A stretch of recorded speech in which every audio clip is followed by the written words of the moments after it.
Date night at Rodeo Goat in Edo turned deadly when 29-year-old Eric Aguirre and the woman on the date parked in this lot across the street. According to court documents, 46-year-old Elliot Nix, claiming to be a parking attendant, came up to the couple and asked for $40. On April 11th, 2023, Aguirre, a 29-year-old man from near Corpus Christi, Texas, found himself involved in a fatal incident while on a date in Houston. At Rodeo Goat in Edo. There was some kind of a date that was occurring between the witness and the suspect. This is what happened. Aguirre and his date parked near the Rodeo Goat restaurant while Elliot Nix approached, claiming to be a parking attendant, charging $20 per vehicle. Aguirre paid $40 for both himself and his date. At least he's a gentleman. Reportedly told his date, quote, just scared the guy and everything is fine. An intentional killing with a firearm is going to be charged as murder. It's as simple as that. Inside the restaurant, an employee informed them that Nix was not, in fact, an authorized attendant and had scammed several others in the past. Aguirre left the restaurant, retrieved his pistol from his car, and returned towards Nix. They both walked into the distance.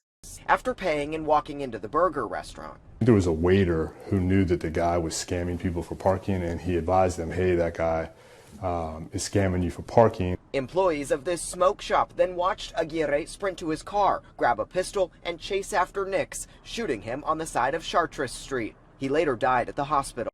A nearby smoke shop employee witnessed this and reported hearing a gunshot after both men disappeared from view.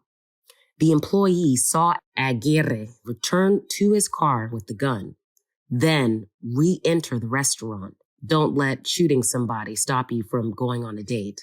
Nix was hospitalized later, but later died from his injuries. Aguirre was charged with murder and remains in jail on a $200,000 bond.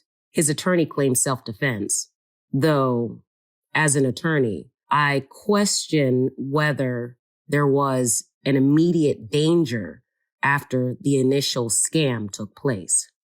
The penal code in Texas and in 49 other states and in most civilized countries doesn't give you any legal basis to shoot and kill someone who ripped you off.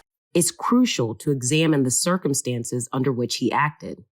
After Nix was revealed to be a scammer, there was no further action or threats from him, which would justify the use of deadly force. Flagged down an officer patrolling the area who found the man in the parking lot and arrested him for theft. This all happened while we are in the same parking lot. You see, the man now identified as Elliot Nix had tried to scam us an hour before. The man was scoping the parking lot looking for potential victims. That's when he spotted us sitting in the news truck. The man then tapped on the hood of the car to get our attention. Then he was wondering whether we paid for our parking or not. But once he noticed that we've paid for our parking and the ticket is right here, he backed off immediately and walked away looking for another potential victim. The situation appeared to be more of a property dispute than an immediate physical threat. Aguirre's response, shooting somebody else, seems disproportionate given the context. A verbal confrontation or even a physical altercation might have been more appropriate, but not necessarily lethal force. Under Texas law, self-defense requires the defendant reasonably believe that there is an immediate threat of death or serious bodily injury.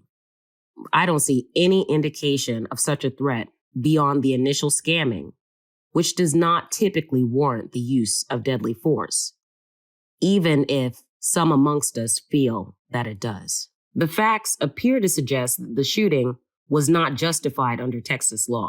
In court Thursday, prosecutors said Aguirre was out on probation for a 2017 aggravated assault charge in Corpus Christi. His bond now set at $200,000. The lack of immediate threat and the nature of the actions, scamming, do not necessarily meet the criteria for self-defense. If you like these legal stories in your pocket, like and subscribe.